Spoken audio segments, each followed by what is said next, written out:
Minsan ang puso ko'y nakakulong sa alaala, hinila sa kwento na alam kong masakit. Ngunit isang araw nagising ako at nakita ang daan palabas ng dilim.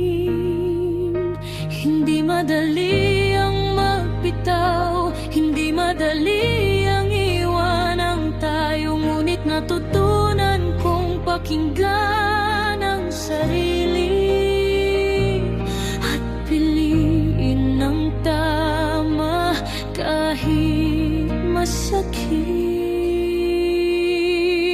Salamat sa aking tapang, salamat sa malinaw na isip,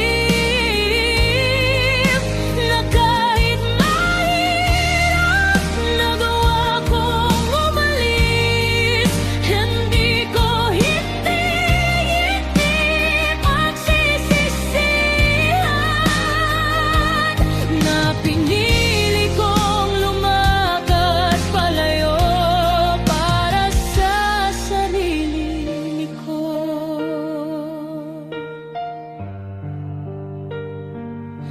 Ngayon, tahimik man ang paligid, ramdam ko ang liwanag sa puso.